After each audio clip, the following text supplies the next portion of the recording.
ರಾಜ್ಯದ ಇಂದಿನ ಪ್ರಮುಖ ಸುದ್ದಿಗಳನ್ನ ನೋಡೋಣ. ನಾನು ಸೀಮಾ ಬಂಗಾರಪ್ಪ.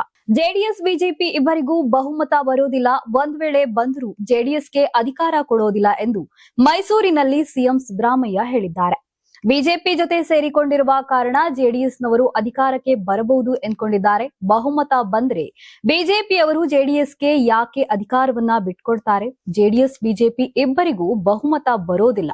ಒಂದು ವೇಳೆ ಬಂದರೂ ಜೆಡಿಎಸ್ಗೆ ಅಧಿಕಾರ ಕೊಡೋದಿಲ್ಲ. 2028ಕ್ಕೂ ನಮ್ಮದೇ ಅಧಿಕಾರ, ನಾಯಕತ್ವ ಯಾರದ್ದು ಎಂಬುದನ್ನ ಹೈಕಮಾಂಡ್ ನಿರ್ಧಾರ ಮಾಡುತ್ತದೆ ಎಂದರು. ಎಚ್.ಡಿ. ರೇವಣ್ಣ ಬಂಧಿತ ಪ್ರಕರಣ ವಿಚಾರವಾಗಿ ಮಾತನಾಡಿ ಪ್ರತಿಕ್ರಿಯಿಸಿದ ಸಿಎಂ, ನಾವು ಯಾವತ್ತೂ ಯಾರ ಪ್ರಕರಣದಲ್ಲಿಯೂ ತಲೆ ಹಾಕುವುದಿಲ್ಲ. ಕಾನೂನಿನ ಪ್ರಕಾರ ಪೊಲೀಸರು ಕ್ರಮ ಕೈಗೊಂಡಿದ್ದಾರೆ. ಇದರಲ್ಲಿ ನಮ್ಮದೇನೂ ಇಲ್ಲ. ಸುಮ್ಮನೆ ಇವರು ಏನೇನೂ ಸುಳ್ಳು ಹೇಳ್ತಾರೆ ಅಷ್ಟೇ. ನಾನೇಕೆ ರೇವಣ್ಣ ಅವರನ್ನ ದ್ವೇಷ ಮಾಡ್ಲಿ?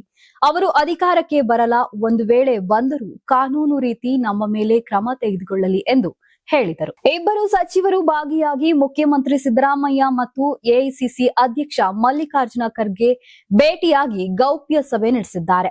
ಸಿಎಂ ಬದಲಾವಣೆ ಚರ್ಚೆಗಳ ನಡುವೆ ನಡೆದ ಹುಬ್ಬಳ್ಳಿಯಲ್ಲಿ ಈ ಭೇಟಿ ಹಲವು ಊಹಾಪೋಹಗಳಿಗೆ ಕಾರಣವಾಗಿದೆ. ಆಪ್ತ ಶಾಸಕರ ಸಮ್ಮುಖದಲ್ಲಿ ನಡೆದ ಈ ಸಭೆ ಸುಮಾರು 45 ನಿಮಿಷಗಳ ಕಾಲ ನಡೆದಿತ್ತು. ಈ ಮಾತುಕತೆ ಇದೀಗ ಕುರ್ಚಿ ಕದನದ ಕುತೂಹಲ ಹೆಚ್ಚಿಸಿದೆ. ತಮಗೆ ಆಪ್ತರಾಗಿರುವ ಸತೀಶ್ ಜಾರಕಿಹೊಳಿ, ಜಮೀರ್ ಅಹಮದ್ ಖಾನ್ ಉಪಸ್ಥಿತಿಯಲ್ಲಿ ಸಿದ್ದರಾಮಯ್ಯ ಅವರು ಖರ್ಗೆ ಅವರ ಜೊತೆ 45 ನಿಮಿಷ ಚರ್ಚೆ ನಡೆಸಿದ್ದಾರೆ. ಆದರೆ ಇದೊಂದು ಕುಶಲೋಪರಿ ಭೇಟಿ ಹೊರತು ಯಾವುದೇ ರಾಜಕೀಯ ಚರ್ಚಿಸಿಲ್ಲ ಎನ್ನಲಾಗ್ತಿದೆ. ನಂತರ ಇಬ್ಬರು ನಾಯಕರು ಪ್ರತ್ಯೇಕ ವಾಹನಗಳಲ್ಲಿ ಏಕಕಾಲಕ್ಕೆ ಕಾರ್ಯಕ್ರಮ ಸ್ಥಳಕ್ಕೆ ಆಗಮಿಸಿದ್ರು. ಹೋಟೆಲ್ನಲ್ಲಿ ಸಚಿವರಾದ ಕೆಎಚ್ ಮುನಿಯಪ್ಪ, ಡಾಕ್ಟರ್ ಎಚ್.ಸಿ. ಮಹದೇವಪ್ಪ, ಅಶೋಕ್ ಪಟ್ಟಣ ಸೇರಿದಂತೆ ಹಲವು ಮುಖಂಡರುಗಳು ಇದ್ರು. ಈ ವರ್ಷದ ಪದ್ಮಶ್ರೀ ಪ್ರಶಸ್ತಿಗಳು ಪ್ರಕಟಗೊಂಡಿವೆ. 45 ಮಂದಿ ಪದ್ಮಶ್ರೀ ಗೌರವಕ್ಕೆ ಭಾಜನರಾಗಿದ್ದಾರೆ. ಕರ್ನಾಟಕದ 3 ಸಾಧಕರು ಈ ಅತ್ಯುನ್ನತ ನಾಗರಿಕ ಪ್ರಶಸ್ತಿಗೆ ಆಯ್ಕೆಯಾಗಿದ್ದಾರೆ. ಮಂಡ್ಯದ ಅಂಕೇಗೌಡ, ದಾವಣಗೆರೆಯ ಡಾಕ್ಟರ್ ಸುರೇಶ್ ಹನುಗವಾಡಿ ಮತ್ತು ಬೆಂಗಳೂರಿನ ಎಸ್.ಜಿ. ಸುಶೀಲಮ್ಮ ಅವರು ಪದ್ಮಶ್ರೀ ಪ್ರಶಸ್ತಿ ಪಡೆದಿದ್ದಾರೆ. ದೇಶದ ವಿವಿಧ ಕ್ಷೇತ್ರಗಳಲ್ಲಿ ಸೇವೆ ಸಲ್ಲಿಸಿದವರನ್ನ ಗುರುತಿಸಲಾಗಿದೆ. ಕರ್ನಾಟಕದ ಮಂಡ್ಯ ಮೂಲದ ಪುಸ್ತಕ ಪ್ರೇಮಿ ಅಂಕೇಗೌಡ, ದಾವಣಗೆರೆಯ ವೈದ್ಯ ಡಾಕ್ಟರ್ ಸುರೇಶ್ ಹನಗವಾಡಿ ಹಾಗೂ ಬೆಂಗಳೂರಿನ ಸಮಾಜ ಸೇವಕಿ ಎಸ್.ಜಿ. ಸುಶೀಲಮ್ಮ ಅವರಿಗೆ ಪದ್ಮಶ್ರೀ ಪ್ರಶಸ್ತಿ ಲಭಿಸಿದೆ. ಶಿಡ್ಲಘಟ್ಟ ಪೌರಾಯುಕ್ತೆಗೆ ಧಮಕಿ ಪ್ರಕರಣದ ಆರೋಪಿ ರಾಜೀವ್ ಗೌಡ ಬಂಧನ ವಿಳಂಬಕ್ಕೆ ಸ್ವತಃ ಸಿಎಂ ಸಿದ್ದರಾಮಯ್ಯ ಅಸಮಾಧಾನ ವ್ಯಕ್ತಪಡಿಸಿದ್ದಾರೆ. ಈ ನಡುವೆ ಗೃಹ ಸಚಿವರು ಆರೋಪಿಯ ಶೀಘ್ರ ಬಂಧನದ ಭರವಸೆ ನೀಡಿದ್ದು, ಕಳೆದ ಕೆಲ ದಿನಗಳಿಂದ ರಾಜೀವ್ ಮಂಗಳೂರಿನಲ್ಲಿದ್ದ ಬಗ್ಗೆ ಮಾಹಿತಿ ದೊರೆತಿದೆ. ಆದರೆ ಆತ ಈಗ ಅಲ್ಲಿಂದಲೂ ಎಸ್ಕೇಪ್ ಆಗಿದ್ದು, ಸಿಸಿ ಕ್ಯಾಮೆರಾ ದೃಶ್ಯಾವಳಿಗಳ ಆಧಾರದಲ್ಲಿ ತನಿಖೆ ಮುಂದುವರೆದಿದೆ. ಇನ್ನು ತನ್ನ ಮೇಲೆ ಪ್ರಕರಣ ದಾಖಲಾಗುತ್ತಿದ್ದಂತೆ ತಲೆಮರೆಸಿಕೊಂಡಿರುವ ರಾಜೀವ್ ಗೌಡ ಮಂಗಳೂರಿನಿಂದ ಬೆಂಗಳೂರಿನಲ್ಲಿರುವ ಸಹೋದರರಿಗೆ ಕರೆ ಮಾಡಿದ್ದ. ಕಳೆದ 3 ದಿನಗಳಿಂದ ರಾಜೀವ್ ಗೌಡ ಮಂಗಳೂರಿನಲ್ಲಿದ್ದ ಬಗ್ಗೆ ಮಾಹಿತಿ ಸಿಕ್ಕ ಹಿನ್ನೆಲೆ ಆತನ ಸಹೋದರಿಯನ್ನ ಪೊಲೀಸರು ತೀವ್ರ ವಿಚಾರಣೆಗೆ ಒಳಪಡಿಸಿದ್ದಾರೆ. ಆದರೆ ರಾಜೀವ್ ಗೌಡ ಆದಾಗಲೇ ಮಂಗಳೂರಿನಿಂದ ಪರಾರಿಯಾಗಿದ್ದಾನೆ. ರೈಲ್ವೆ ಸ್ಟೇಷನ್ನಲ್ಲಿ ಕಾರು ಬಿಟ್ಟು ಎಸ್ಕೇಪ್ ಆಗಿರುವ ಬಗ್ಗೆ ಮಾಹಿತಿ ದೊರೆತಿದೆ. ಹೀಗಾಗಿ ಕಾರು ಬಂದಿರುವ ಮಾರ್ಗ ಆಧರಿಸಿ ಮಂಗಳೂರು ರೈಲ್ವೆ ಬಸ್ ನಿಲ್ದಾಣ ಸೇರಿದಂತೆ ಹಲವು ಕಡೆ ಸಿಸಿಟಿವಿಗಳ ಪರಿಶೀಲನೆ ನಡೆಸಲಾಗಿದೆ. ಹೋಟೆಲ್ ರೆಸಾರ್ಟ್ಗಳಲ್ಲಿಯೂ ರಾಜೀವ್ ಗೌಡನ ಬಗ್ಗೆ ಮಾಹಿತಿ ಕಲೆ ಹಾಕುವ ಕೆಲಸ ನಡೆದಿದೆ.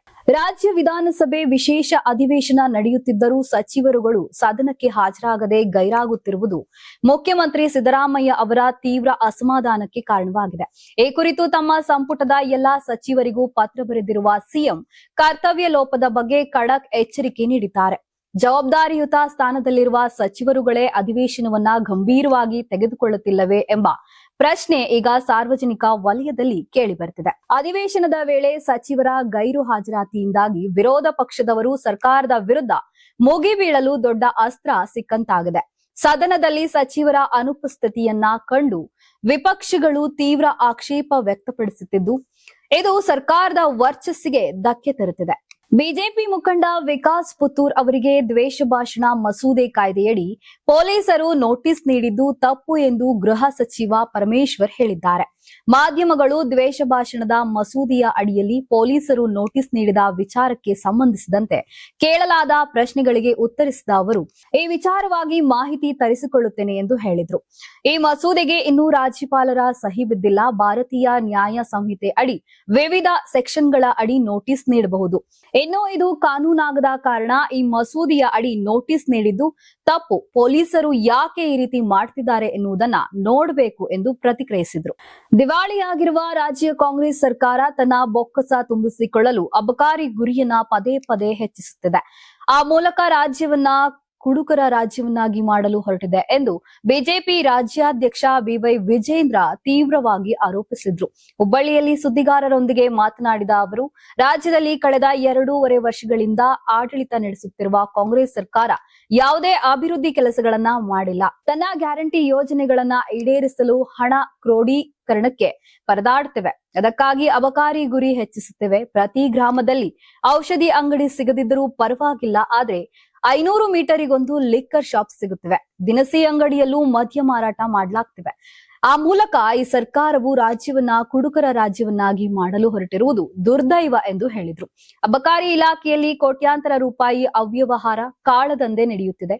ಇದನ್ನ ವಿರೋಧಿಸಿ ಸದನದಲ್ಲಿ ಅಬಕಾರಿ ಸಚಿವರ ರಾಜೀನಾಮೆಗೆ ಒತ್ತಾಯಿಸಿ ಧರಣಿ ನಡೆಸಲಾಗುವುದು ಎಂದರು. ಕೇಂದ್ರ ಸಚಿವ ಎಚ್.ಡಿ. ಕುಮಾರಸ್ವಾಮಿ ಅವರಿಗೆ ರಾಜ್ಯ ಸರ್ಕಾರದ ವಿರುದ್ಧ ಮಾತನಾಡುವ ಹಕ್ಕಿಲ್ಲ. ಕೇಂದ್ರ ಸರ್ಕಾರವು ಹೋರಾಟ ನಡೆಸಿದ ರೈತರ ಮೇಲೆ ದಬ್ಬಾಳಿಕೆ ಮಾಡಿದ್ದು, ಮೊದಲು ಅವರು ತಮ್ಮ ಸಚಿವ ಸ್ಥಾನಕ್ಕೆ ರಾಜೀನಾಮೆ ಕೊಟ್ಟು ಮಾತನಾಡಲಿ ಎಂದು ಕಲ್ಯಾಣ ಕರ್ನಾಟಕ ಪ್ರವೇಶ ಅಭಿವೃದ್ಧಿ ಮಂಡಳಿ ಅಧ್ಯಕ್ಷ ಡಾಕ್ಟರ್ ಅಜಯ್ ಸಿಂಗ್ ಹೇಳಿದರು. ಪ್ರಧಾನಿ ನರೇಂದ್ರ ಮೋದಿ ಅವರು ಸರ್ಕಾರದ ರೈತರ ಪರವಾಗಿ ಒಂದು ಉತ್ತಮ ಕೆಲಸ ಮಾಡಿಲ್ಲ. ರೈತರ ಮೇಲೆ ದಬ್ಬಾಳಿಕೆ ಮಾಡಿದ ಸರ್ಕಾರದಲ್ಲಿ ಸಚಿವರಾಗಿರುವ ಕುಮಾರಸ್ವಾಮಿ ಅವರಿಗೆ ರೈತರ ಬಗ್ಗೆ ಮಾತನಾಡುವ ನೈತಿಕ ಹಕ್ಕಿಲ್ಲ ಎಂದಿದ್ದಾರೆ. ರಾಜ್ಯಪಾಲ ತಾವರ್ ಚಂದ್ ಗೆಹ್ಲೋಟ್ ಅವರು ರಾಜ್ಯ ಸರ್ಕಾರದ ಹಾಗೂ ರಾಜ್ಯದ ಹಿತ ಕಾಪಾಡುವ ಬದಲು ಕೇಂದ್ರ ಸರ್ಕಾರದ ಕೈಗೊಂಬೆಯಂತೆ ನಡೆದುಕೊಂಡಿದ್ದಾರೆ. ಸಚಿವ ಸಂಪುಟದಲ್ಲಿ ತೆಗೆದುಕೊಂಡ ನಿರ್ಣಯದಂತೆ ಸಿದ್ಧಪಡಿಸಿದ ಭಾಷಣ ಓದಿಲ್ಲ. ಕೊನೆಯಲ್ಲಿ ರಾಷ್ಟ್ರಗೀತೆಗೂ ಅವಮಾನ ಮಾಡಿದ್ದಾರೆ. ಇದು ಸಂವಿಧಾನ ಮತ್ತು ಪ್ರಜಾಪ್ರಭುತ್ವ ವಿರೋಧಿಯಾಗಿದೆ ಎಂದು ಆರೋಪಿಸಿದರು. ಬೆಳಗಾವಿ ಜಿಲ್ಲೆಯ ಖಾನಾಪುರ ತಾಲೂಕಿನ ಚೋರ್ಲಾ ಘಾಟ್ನಲ್ಲಿ ಖತರ್ನಾಕ್ ರಾಬರಿ ಗ್ಯಾಂಗ್ ಒಂದಲ್ಲ ಎರಡಲ್ಲ ಬರೋಬ್ಬರಿ 400 ಕೋಟಿ ರೂಪಾಯಿ ಹಣ ದರೋಡೆ ಮಾಡಿದೆ. ಭಾರತದ ದರೋಡೆ ಇತಿಹಾಸದಲ್ಲೇ ಅತಿದೊಡ್ಡ ದರೋಡೆ ಇದಾಗಿದೆ ಎನ್ನಲಾಗ್ತಿದೆ. ಪ್ರಕರಣದ ಬಗ್ಗೆ ಬೆಳಗಾವಿ ಎಸ್ಪಿ ಕೆ ರಾಮರಾಜನ್ ಮಾತನಾಡಿದ್ದು, ಮಹಾರಾಷ್ಟ್ರ ಪೊಲೀಸರು ತನಿಖೆ ಮಾಡುತ್ತಿದ್ದು ನಾವು ಸಹಕಾರ ಕೊಡುತ್ತೇವೆ. ಚೋರ್ಲಾಘಾಟ್ 3 ರಾಜ್ಯಗಳಿಗೆ ಸಂಬಂಧಿಸಿದೆ.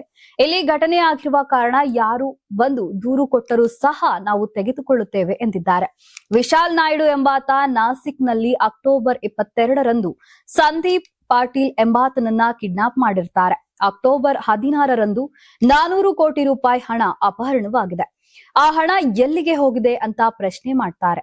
ಈ ರಾಬರಿ ಆಗಿದ್ದು ಚೋರ್ಲಾಘಾಟ್ನಲ್ಲಿ ಅಂತ ಪತ್ರದಲ್ಲಿ ಉಲ್ಲೇಖವಿದೆ. ಈ ಕಾರಣಕ್ಕಾಗಿ ನಮ್ಮ ಖಾನಾಪುರ ಸಬ್ ಇನ್ಸ್ಪೆಕ್ಟರ್ ಸೇರಿ ಒಂದು ತಂಡವನ್ನ ಕಳಿಸಿದ್ದೇನೆ ಎಂದರು.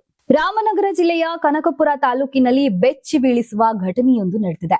ಸ್ವಿಮ್ಮಿಂಗ್ ಪೂಲ್ನಲ್ಲಿ ಮಹಿಳೆಯೊಬ್ಬರ ಶವ ಅನುಮಾನಾಸ್ಪದವಾಗಿ ಪತ್ತೆಯಾಗಿದ್ದು, ಪತಿಯೇ ಆಕೆಯನ್ನ ಕೊಲೆ ಮಾಡಿ ಪೂಲ್ಗೆ ಎಸೆದಿದ್ದಾನೆ ಎಂದು ಗಂಭೀರ ಆರೋಪ ಕೇಳಿಬಂದಿದೆ. ಕನಕಪುರ ತಾಲೂಕಿನ ಕೋಡಿಹಳ್ಳಿ ಹೋಬಳಿಯ ಬೆಟ್ಟೇಗೌಡನಪಾಳ್ಯ ಗ್ರಾಮದ ಹೊರವಲಯದ ತೋಟದ ಮನೆಯೊಂದರಲ್ಲಿ ಈ ಘಟನೆ ನಡೆದಿದೆ. 29 ವರ್ಷದ ಪ್ರತಿಭಾ ಸಾವನ್ನಪ್ಪಿದ ದುರ್ದೈವಿ. ಈ ಕುಟುಂಬವು ಕಳೆದ ಕೆಲವು ದಿನಗಳಿಂದ ಇದೇ ತೋಟದ ಮನೆಯಲ್ಲಿ ವಾಸವಾಗಿತ್ತು ಎನ್ನಲಾಗ್ತದೆ. ಬಾಬುಗೆ ಪ್ರತಿಭಾ 2ನೇ ಪತ್ನಿಯಾಗಿದ್ದು, ದಂಪತಿಗೆ 2 ಮಕ್ಕಳಿದ್ದಾರೆ. ಇದೀಗ ಮಕ್ಕಳು ಅನಾಥರಂತಾಗಿದ್ದಾರೆ. ಘಟನೆ ಸಂಭವಿಸಿದ ಕೂಡಲೇ ಸ್ಥಳಕ್ಕೆ ಕೋಡಿಹಳ್ಳಿ ಪೊಲೀಸರು ಭೇಟಿ ನೀಡಿ ಪರಿಶೀಲನೆ ನಡೆಸಿದ್ದಾರೆ.